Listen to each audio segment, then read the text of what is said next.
அனைவருக்கும் என் அன்பான வணக்கம். நான் உங்கள் ரமேஷ் கார்த்திக். இன்றைய காணொலியில் நம்ம விவாதிக்க போகிற தலைப்பு 10ஆம் வகுப்பு படித்து கொண்டிருக்கக்கூடிய மாணவர்களுக்கு சமூக அறிவியல் பாடத்தில் இருக்கக்கூடிய எக்கனாமிக்ஸ் அல்லது பொருளாதாரம் என்று சொல்லக்கூடிய பிரிவில் first lesson gross domestic product and it's growth.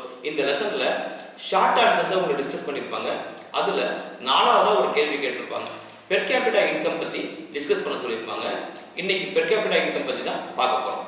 Per capita income என்பது தமிழில் சொல்லணும் அப்படின்னா தலா வருமானம் அப்படின்னு சொல்லலாம், அல்லது தனிநபர் வருமானம் அப்படிங்கிறத சொல்லலாம்.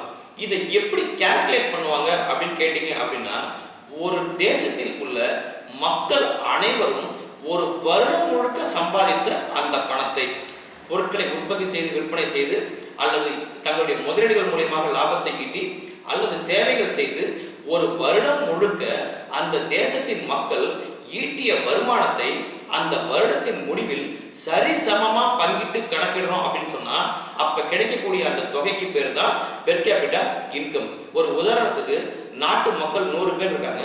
அந்த 100 பேர் சேர்ந்து ஒரு வருடம் முழுக்க சம்பாதித்த பணம் 1000 ரூபாய் கிடைக்குது அப்படின்னு சொன்னா அந்த வருடத்தின் முடிவில் அந்த 1000 ரூபாயை 100 பேருக்கும் சரிசமமா பங்கிட்டா கிடைக்கக்கூடிய தொகையானது 10 ரூபாய்.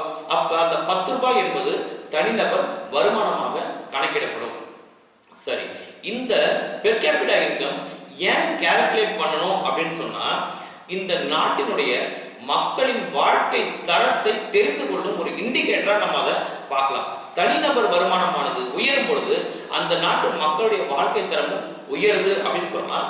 மேலும் வளரும் நாடுகளோடு இந்த பெர் கேபிட்டா இன்கம் நம்ம கம்பேர் பண்ணி பார்க்கும்போது மற்ற நாடுகளும் நம்ம எந்த அளவுக்கு ஒரு போட்டி, ஒரு காம்படிட்டிவா இருக்கும், எந்த நாட்டின் மக்களுடைய வாழ்க்கை தரம் உயர்ந்திருக்கு, நம்மளுடைய வாழ்க்கை தரமானது கடந்த வருடத்தில் எப்படி இருந்தது, வரும் காலத்தில் எப்படி இருக்கும், இதையெல்லாம் நம்ம கால்குலேட் பண்றதுக்காக தான் பெர் கேபிட்டா இன்கம் அப்படிங்கறத ஒரு இண்டிகேட்டரா நம்ம யூஸ் பண்றோம். அதுக்காக தான் நம்ம அதை கணக்கிடுறோம். சரி, இப்ப தாதாபாய் நவ்ரோஜி அவர்கள் 1867ஆம் ஆண்டிலிருந்து 1868ஆம் ஆண்டில் தன்னுடைய புத்தகத்துல இந்த பெர் கேபிட்டா இன்கம் தனிநபர் வருமானம் என்பதை உறுதி செய்தார். என்ன புத்தகம் அப்படின்னு சொன்னா, poverty and unBritish rule in India.